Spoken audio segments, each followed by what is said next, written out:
Pattaya. Bon, moi je voulais vous montrer ce que j'ai acheté pour 20 bahts. Une bouteille d'eau minérale et 2 paquets de biscuits bien sympas que je mangerai après la natation. Là je viens d'aller courir. Ok.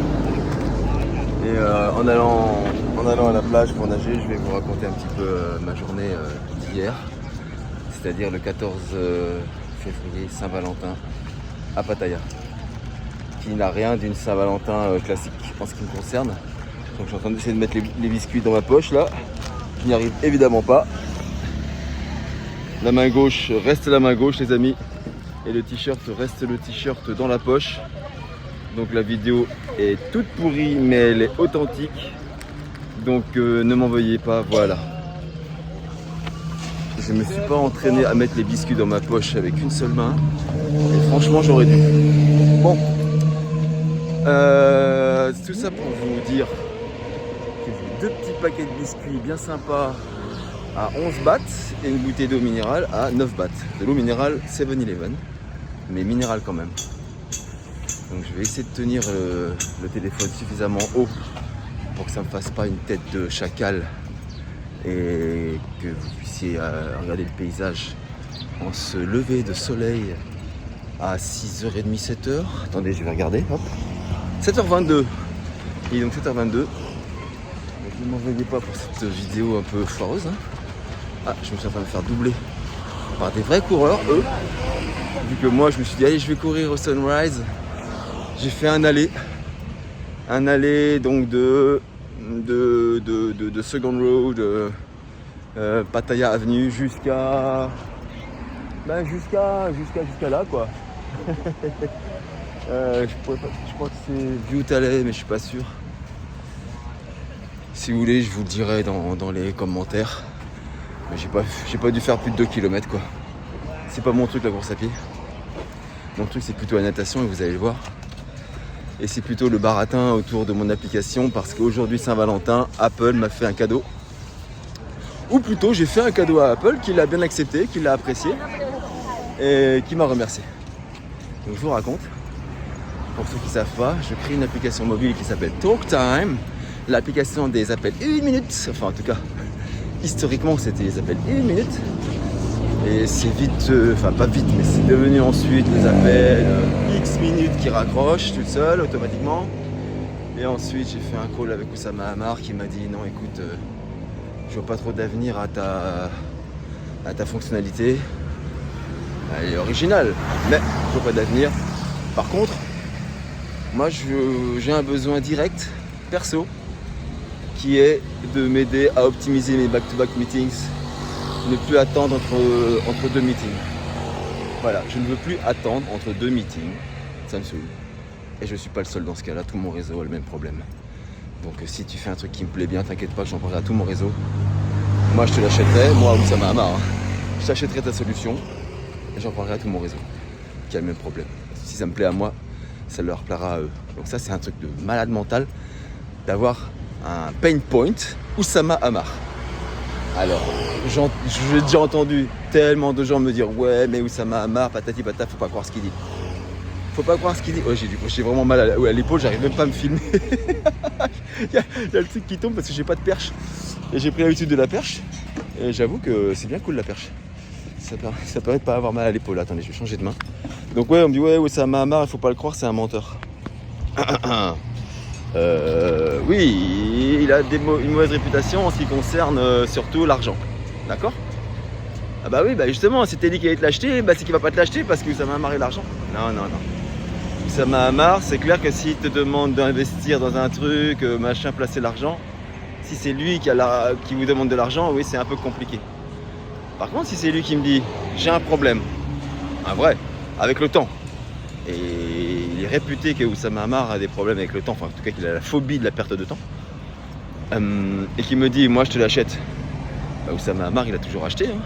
C'est bien pour ça qu'il a toujours eu besoin d'argent, parce qu'il achète, parce qu'il paye.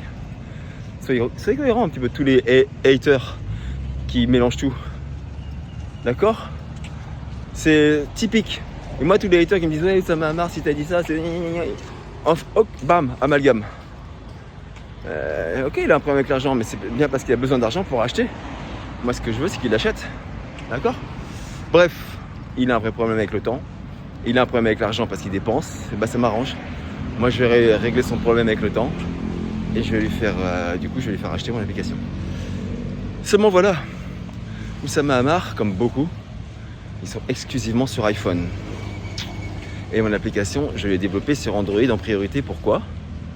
Parce que non seulement le développement sur Android est a priori plus simple, ça c'est un a priori, qui n'est pas toujours vrai, loin de là. Mais surtout, si je voulais développer et tester cette application donc de gestion des meetings, d'optimisation des meetings, il me fallait pouvoir le tester dans des conditions les plus proches de la réalité. Donc avec des vrais gens. Donc avec une vraie équipe que je dois appeler et organiser des meetings avec. Sauf que moi je suis tout seul les amis, vous le savez. Je suis archi tout seul et archi sans financement. Comment on fait quand on est seul et sans argent? On se débrouille. On se débrouille avec ce qu'on a, on se débrouille avec ce qu'on peut avoir. Et moi, qu'est-ce que j'avais? J'avais 2 ans quasiment d'études de terrain, de tentatives de product market fit en RDC, en République démocratique du Congo, Congo-Kinshasa. Et donc avec énormément de contacts, ça c'est clair. Mais avec des Congolais qui n'étaient pas réceptifs à mon application B2C à l'époque, d'accord? Donc ils n'étaient pas réceptifs à mon application d'appel à durée déterminée pour économiser leur forfait, leur crédit, leurs unités, leurs minutes. Vous l'appelez comme vous voulez, mais moi je voulais les aider à économiser, car c'est essentiellement le problème qu'ils ont là-bas, c'est de réussir à économiser. Évidemment, ils ont évidemment un problème de ressources, d'argent. C'est évidemment ça qu'ils recherchent en tout premier, c'est normal. On serait à leur place et nous-mêmes, on recherche de l'argent, on ne recherche pas à économiser. Mais il se trouve quand même que économiser l'argent est une bonne manière d'en avoir davantage à la fin. Vous voyez ce que je veux dire? Et donc j'ai essayé pendant 2 ans, j'ai pas réussi. Je me suis mal pris. Toujours est-il que j'avais une équipe d'ambassadeurs congolais et je leur ai proposé de basculer sur les tests de back-to-back meetings avec moi pour un client high ticket comme on dit, qui serait prêt à payer l'application beaucoup plus cher que prévu pour ses besoins professionnels d'optimisation des meetings avec son équipe et surtout pour tous ceux qui lui ressemblent, et donc un marché non négligeable de high ticket, encore une fois. D'accord? Donc vous mieux vaut un marché de 100 personnes qui payent 100 € qu'un marché de 1000 personnes qui payent 1 €. Exemple. D'accord? Et bien voilà. C'est sur quoi je travaille depuis 6 mois sur Android exclusivement, puisque mes Congolais, mes ambassadeurs congolais sont quasiment exclusivement sur Android. Donc aucun problème pour développer sur Android et tester dans la foulée avec mon équipe. J'avais juste un ambassadeur qui était sur iPhone, vous imaginez? Donc cet ambassadeur-là, évidemment, il est sorti de l'équipe et ça l'a dégoûté. De ne pas pouvoir profiter des récompenses. Et c'est surtout ça, évidemment, qui les drive. Petit à petit, ce qui les a drivés, c'est l'intérêt de l'application, l'intérêt des meetings. Ils sont devenus addicts aux meetings. Parce que j'ai réussi, quelque part, à les rendre addicts aux meetings au-delà même de l'argent. Puisque dans le meeting, quand on participe au meeting, j'attribue des points, j'ai gamifié la chose. Et j'attribue des points aux meilleurs participants de meeting. Alors c'est quoi un meilleur participant de meeting dans ce cadre-là? C'est ceux qui sont le plus souples lors des meetings, qui peuvent modifier leurs horaires de meeting le plus souvent, le plus rapidement et le plus proche du besoin, c'est-à-dire le plus proche de maintenant. C'est-à-dire qu'il y a un trou maintenant, plutôt qu'attendre maintenant que quelqu'un soit disponible, il y en a un qui se rend disponible maintenant. Et lui, il a un maximum de points. D'accord? Et c'est ce que je vais tenter de transposer dans la vraie vie. Mais j'en suis pas là, j'en suis plutôt à vous expliquer quand même ce que moi j'ai essayé de faire donc, avec Android, ce que j'ai réussi à faire. Ce qui fait que j'arrive à un taux d'efficacité de meeting, c'est-à-dire la durée totale du meeting la durée totale d'appel divisée par la durée totale, d'accord? Eh bien j'arrive à 98%, 99%, on a même fait un record à 99%, un truc de fou. Qu'est-ce que je vais vous dire par là? 99% c'est quoi? C'est quasiment aucun trou de meeting. sur plus d'1 heure de meeting. Alors évidemment, les Congolais sont peut-être beaucoup plus réceptifs aux points, beaucoup plus réceptifs aux récompenses. Ça, j'en ai bien conscience. Mais je sais que dans la vraie vie, les gens seront aussi beaucoup plus réceptifs pour peut-être combler les trous, avancer leur meeting, ce qui peut les arranger.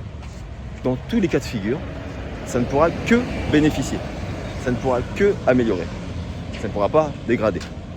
Donc, si j'arrive à faire gagner quelques pourcentages, quelques minutes, quelques heures au bout de tous les mois à Oussama Hamar, à votre avis, combien il serait prêt à payer, ne serait-ce que pour 1 heure de sauvegarder par mois?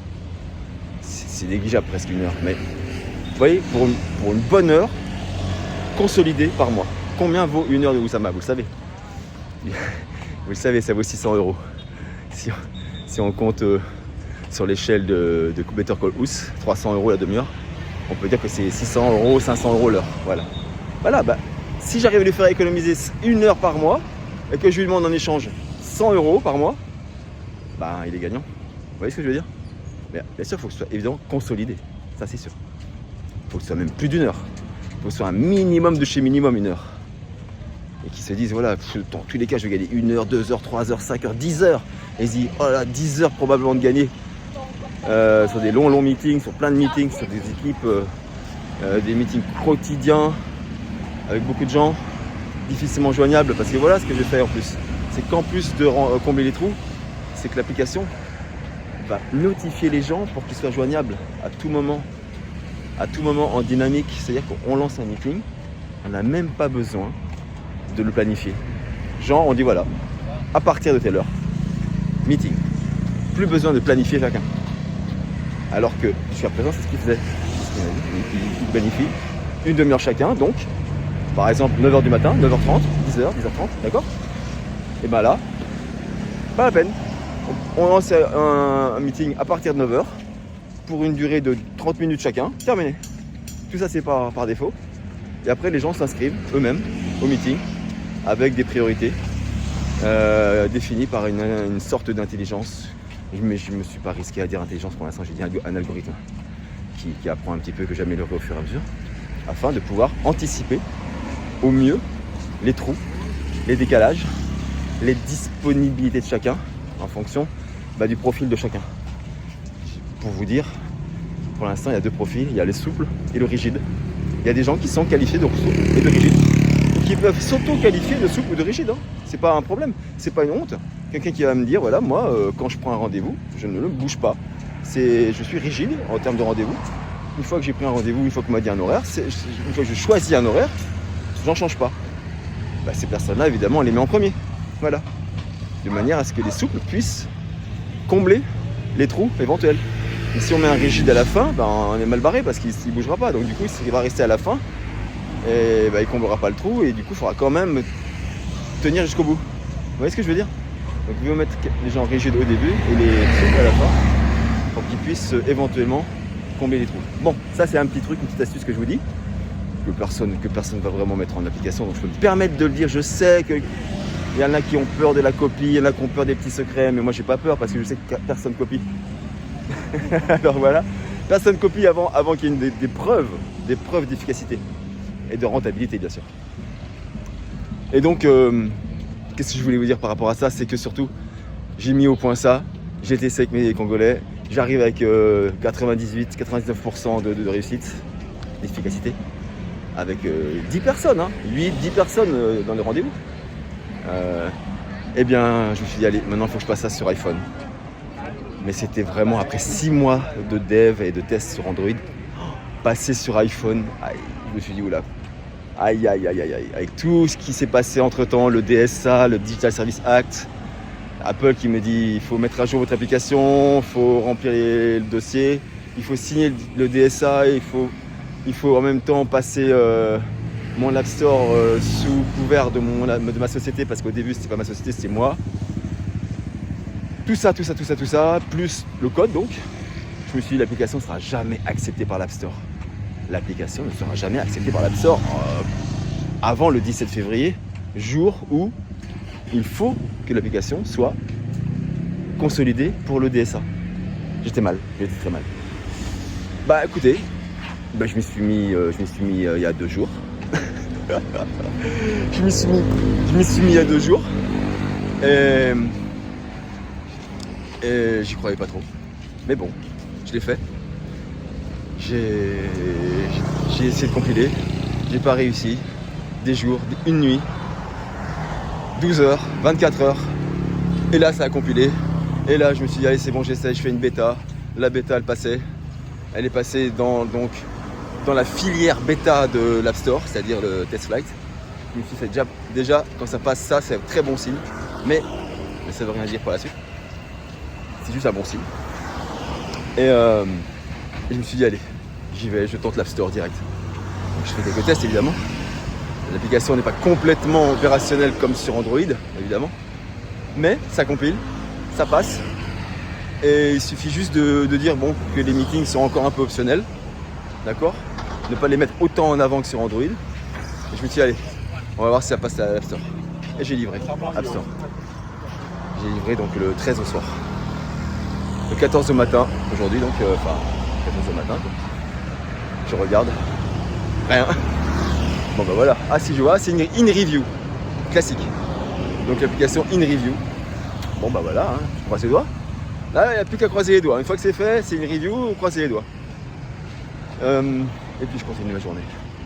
Je passe ma journée, voilà, je vais faire du sport, ou je sais plus ce que j'ai fait. Je vais aller manger, voilà quoi. Et puis là, à 16h, je crois, je vois un mail. Application prête à être distribuée. Et en fait, c'est relou ce message, parce que c'est un message qui est un peu laconique. Application prête à être distribuée. Ça veut dire qu'elle est distribuée, ça veut dire qu'elle est bonne, ça veut dire qu'elle est validée, prête à être distribuée. Vous voyez ce que je veux dire ? J'ai toujours pas aimé, mais et comme ça fait 6 mois que j'ai pas livré sur App Store, j'ai eu vraiment un doute, j'ai oublié. Et j'ai mis plusieurs secondes pour me dire, mais oui, mais c'est bon, prête à être distribuée, ça veut dire qu'elle est prête à être distribuée, c'est-à-dire qu'elle est dans les stores, elle est dans l'App Store. Et évidemment, elle était sur l'App Store. Donc la version 3.50.0 était sur l'App Store à 16h heure thaïlandaise, donc à 10h du matin, heure française. 10h du matin, heure française, elle était déjà sur l'App Store. Joyeux Saint-Valentin, Seb, de la part de l'App Store. Ton application est passée haut la main dans l'App Store. J'arrive pas à me filmer le visage, tellement j'ai mal à l'épaule. Donc je vais me poser. Voilà. Et pourquoi j'ai mal aux épaules ? Parce que je fais un challenge. Oh putain, j'ai trop mal aux épaules. Et donc oui, l'application pour la Saint-Valentin, Apple m'a dit, allez, on accepte ton cadeau de la Saint-Valentin et en échange, on l'accepte vraiment. Et c'est dans l'App Store. Mais la Saint-Valentin n'aurait pas été complète sans un vrai utilisateur. C'est bien beau d'avoir une application dans l'App Store. Tout le monde peut le faire à la limite. Non, tout le monde peut pas le faire. Mais ce qui est vraiment difficile, c'est, vous le savez, c'est d'avoir des utilisateurs. Et moi, j'en avais pas. Au Congo, j'en ai pas. Les Congolais ont tous Android. Donc il fallait que je trouve des utilisateurs. Donc j'ai essayé via YouTube, comme vous le voyez. Mais j'ai pas réussi. Des gens qui m'ont dit sur YouTube, en live, me disaient ouais j'ai installé. Ouais c'est ça, t'as installé. Ouais. Tu peux me cliquer sur le bouton envoyer un message WhatsApp pour me le prouver. Les gens le font pas. Parce que les Français en fait veulent pas envoyer un message WhatsApp. Ça donne le numéro et tout ça, je le sais. Alors qu'au Congo, ils sont beaucoup moins regardants là-dessus. Bref, toujours est-il que 2 de mes ambassadeurs congolais avaient quand même un iPhone sous la main. Et les 2 l'ont installé. Il y en a un qui m'a envoyé une copie d'écran pour me montrer qu'il avait installé, ok. Je lui ai demandé de m'envoyer, de cliquer sur, vous savez, sur le bouton WhatsApp, mais il l'a pas fait. Il avait peut-être pas de réseau WhatsApp, je sais pas, il n'y a pas de WhatsApp sur son WhatsApp, sur son iPhone. Et le deuxième, l'a fait. Le deuxième l'a fait. Donc j'ai un ambassadeur congolais qui s'est inscrit, qui a installé TalkTime 3.50.0 sur son iPhone et qui s'est inscrit au meeting et ça a fonctionné. Ça a fonctionné comme ça devait fonctionner, c'est-à-dire à moitié. Et ça, c'est le fonctionnement que j'avais prévu. Donc super Saint-Valentin les amis. Je récapitule. Application qui compile, livrée, acceptée, validée par l'Apple Store en moins de 24 heures. Et ensuite dans les iPhones de plusieurs utilisateurs de par le monde, en France, au Congo, peut-être même en Thaïlande, on ne sait pas, qui confirment que la navigation tourne. Donc je suis vraiment content. J'ai pas pu trouver vraiment le sommeil. Du coup, j'ai fait encore des lives sur YouTube. Et là, après, je suis sorti à Walking Street pour manger un maïs, pour faire un massage. Et du coup, maintenant, je suis allé courir. Et après la course à pied, c'est la marche avec vous, avec la vidéo. Maintenant, je vais nager. Et je pense que je vais continuer cette vidéo où je vais en faire une autre en mode après natation. Merci à vous. J'espère que vous avez tout compris, que c'était clair, mais que vous retiendrez qu'on peut très bien être à Pattaya en Thaïlande et créer des applications, les mettre à jour sur Android, sur App Store et qu'elles soient acceptées sans aucun problème. Merci à vous.